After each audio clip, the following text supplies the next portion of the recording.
com acidentes de prematuridade aqui na cidade, dos partos realizados na maternidade, né? Nós temos alguns fatores de risco envolvidos, porém 50% dos casos são de etiologia desconhecida. Simplesmente nasce sem nenhuma dos fatores de risco que eu vou citar aqui abaixo. Os outros 50%, eles acontecem em pacientes que têm história de parto prematuro. Se a paciente tem história de um parto prematuro, esse fator de risco varia de 14% a 22% numa outra gestação. Se ela já teve 2 partos prematuros, essa incidência varia de 28% a 42%. E se ela já teve 3 ou mais partos prematuros, essa incidência só leva a 67%. Outro fator de risco muito importante é as gemelaridades, né, por conta da distensão do útero, rompimento de bolsa antes do tempo. Abaixo de 37 semanas, a incidência na gemelaridade é 17% e abaixo de 32 semanas, 23%. E uma das mais comuns, que a gente também chegou nessa conclusão, nessa monografia que a gente fez aqui, são as infecções do trato geniturinário, tanto as infecções ginecológicas quanto as infecções do trato urinário. A gente sabe que tem melhorado muito na obstetrícia a parte de prevenção. A prevenção dos partos prematuros também tem melhorado bastante. Mas o que a gente mais tem que ter atenção é no reconhecimento precoce dos sinais e sintomas do trabalho de parto prematuro. Então, vamos ver qual é a definição do trabalho de parto prematuro. Ter abaixo de 37 semanas, ou seja, até 36 semanas, 6 dias. Existir a presença de contrações regulares, que são aquelas rítmicas irregulares, 2 a 3 contrações de mais de 60 segundos cada uma, no período mínimo aí de 60 minutos. Né? Então, 3 a 10 contrações a cada 1 hora, do mínimo nessa 1 hora.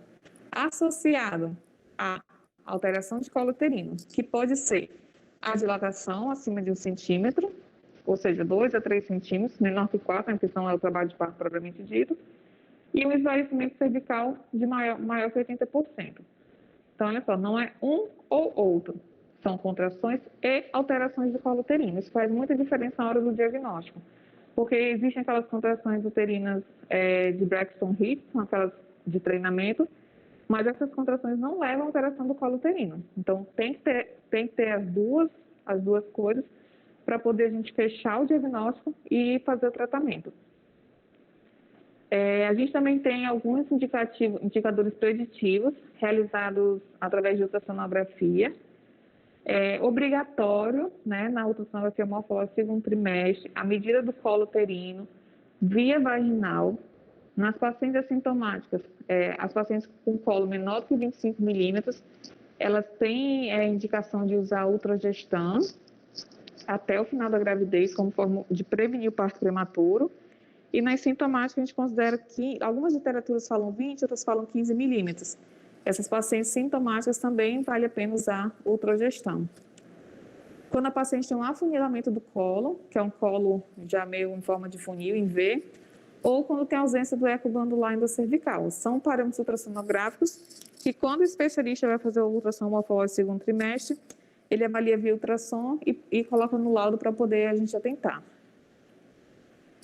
Existem também alguns marcadores bioquímicos, na verdade que assim, a gente não vê usar com muita frequência, só nos hospitais universitários ou hospitais de ponta, né?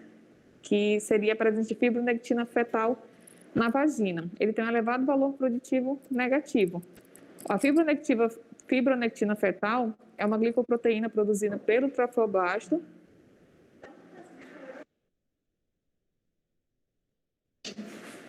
É uma glicoproteína produzida pelo trofoblasto, cuja função é assegurar a aderência do blastocista decida.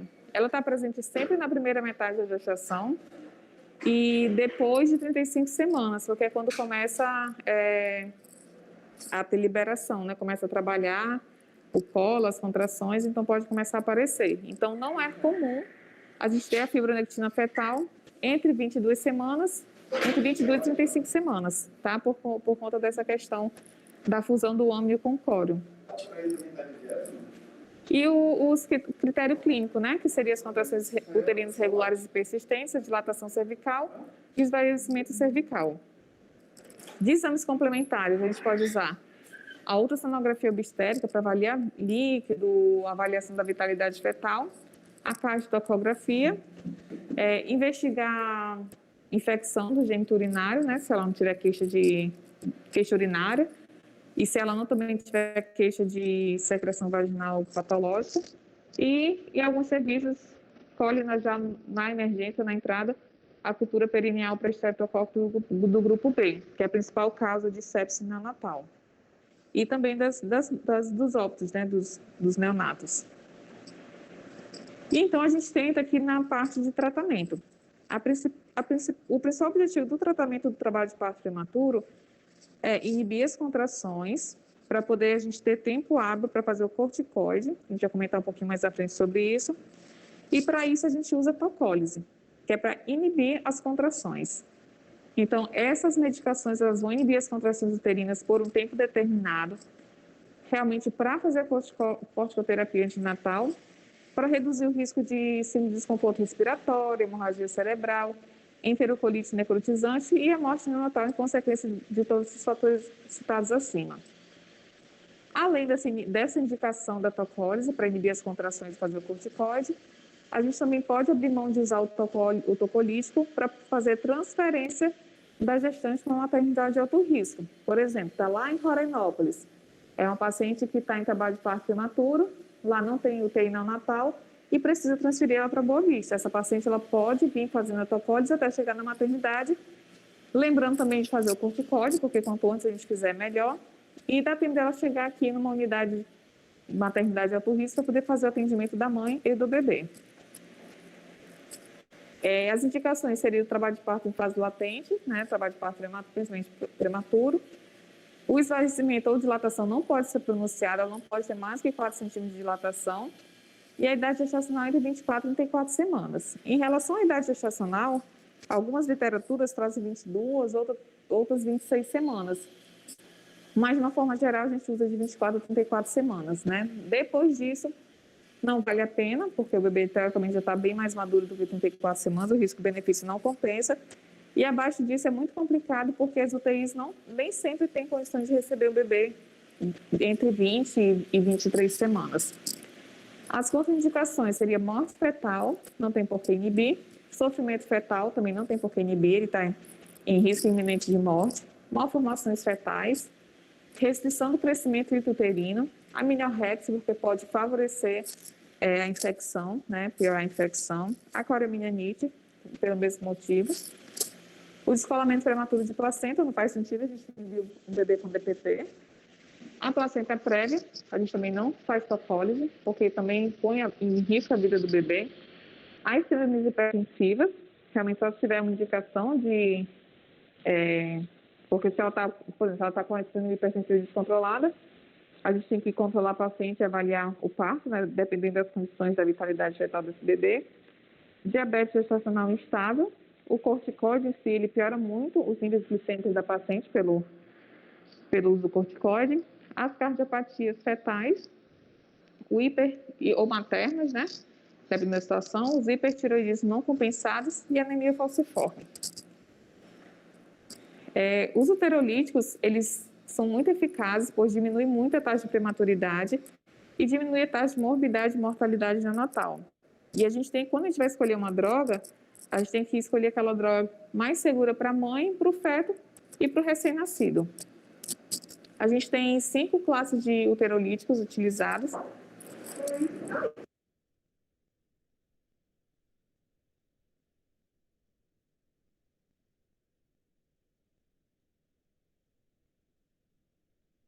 Um pouquinho, gente.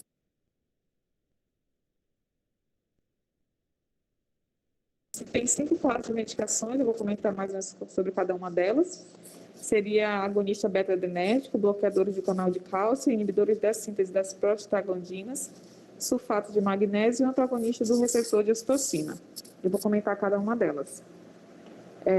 Os agonistas beta-adrenérgicos, a gente tem como escolha terbutalina, salbutamol e ritodrina, que a gente não tem disponível, né, aqui no Brasil, mas eles atuam nos receptores das células miometriais, determinando seu relaxamento por diminuição do cálcio livre no interior das células, ativando a enzima adenilciclase, que catalisa a conversão do ATP e AMP cíclico. Até alguns anos atrás era a droga mais utilizada, a mais utilizada das três era salbutamol, mas ele entrou em desuso pelas complicações maternas. As mães tinham muita taquicardia, às vezes falta de ar, pela taquicardia que dava, então ele já quase não é mais utilizado, só tipo quando tem só de opção. A terbutalina tem a facilidade de ser administrada subcutânea, então às vezes para transferir uma paciente é uma forma mais rápida de inibir, de um hospital para o outro na mesma cidade, por exemplo, pode ser usado, que é mais fácil. A administração é subcutânea. Os bloqueadores de canal de cálcio, que inibem a entrada do cálcio extracelular através da membrana citoplasmática, impedindo a liberação do cálcio intracelular do retículo sarcoplasmático e aumentando assim a saída do cálcio da célula miometrial. Essa medicação, os bloqueadores de canal de cálcio hoje são as medicações mais utilizadas, são o padrão ouro, a primeira opção quando a gente vai usar, que seria a nifedipina, que a gente usa na dose de ataque de 20 mg via oral e a dose de manutenção 20 mg de 6 horas por 48 horas. Os inibidores das prostaglandinas seriam indometacina, inibe o ciclo oxigenase, que é a enzima responsável pela síntese das prostaglandinas a partir do ácido araquidônico. É uma medicação que a gente não encontra com facilidade, é cara e tem efeito colateral, então a gente nem tem usado muito assim. Isso é indicado abaixo de 32 semanas, porque ele é um anti-inflamatório que pode fechar antes do tempo do ducto arterioso, né, causando alterações cardíacas no bebê. Então a gente só usa abaixo de 32 semanas, na dose de ataque de 100 mg de retal e 25 mg de oral de 6 horas. A gente não usa mais indometacina nem fora do Brasil. Tem sido evitado pelas consequências maternas fetais. O sulfato de magnésio, que tem na literatura, mas a gente não usa, só assim, quando só tem ele na unidade, mas é muito difícil ser utilizado para esse fim, porque pode fazer a depressão, né, do sistema respiratório, a gente não usa. E os antagonistas do receptor de ocitocina, que é a tosiban, que foi uma medicação feita especificamente para isso, né? Ele foi uma estrutura química muito semelhante da ocitocina e permite, assim, a ocupação de receptores específicos, impedindo, assim, as contrações uterinas. Teoricamente, essa aqui seria a melhor medicação para ser utilizado como tocólise, uterolítico, porém, ele tem o custo, né? O custo e a dificuldade de ter no sistema. E aí vem o principal objetivo da gente fazer a tocólise, né? Que é realizar a corticoterapia antinatal. Não adianta fazer o uterolítico se você não vai fazer corticoide, né? Porque você vai adiar e o parto.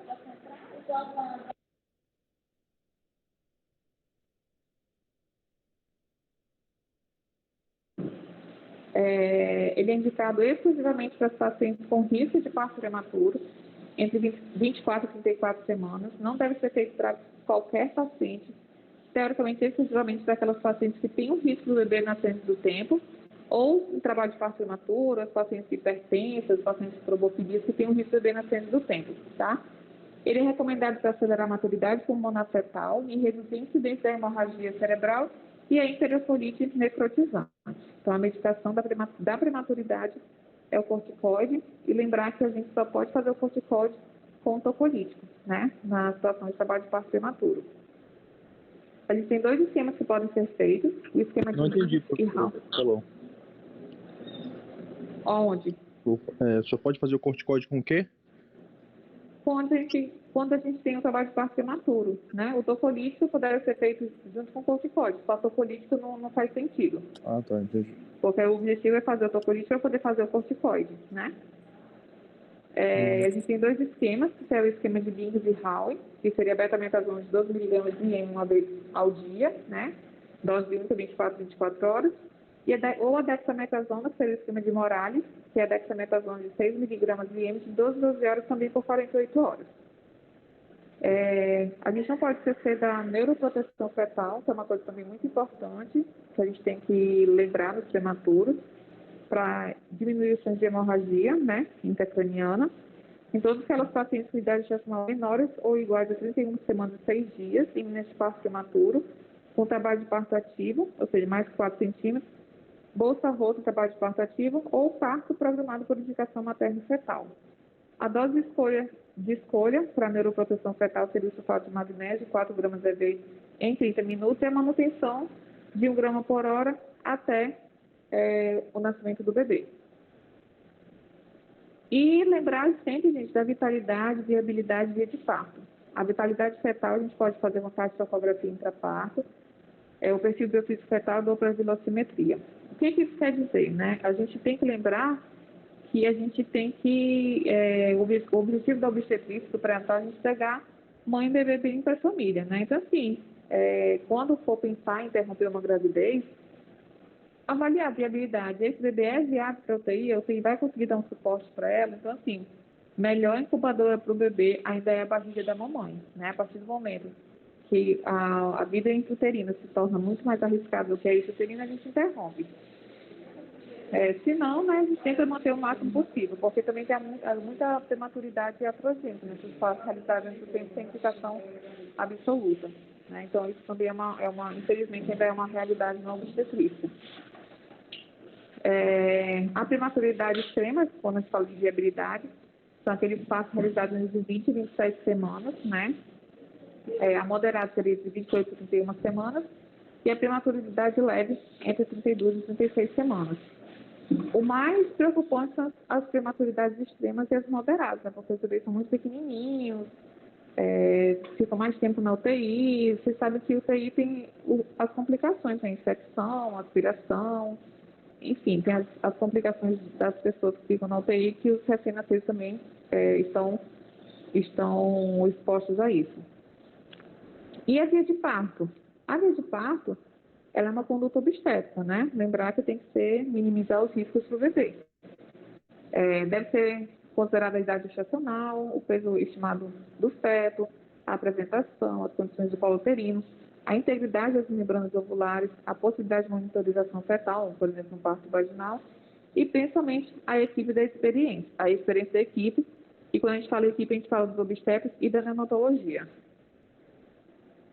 É isso, gente. A gente comemora no mês de novembro, novembro roxo, né, que é o mês da prematuridade, da prevenção.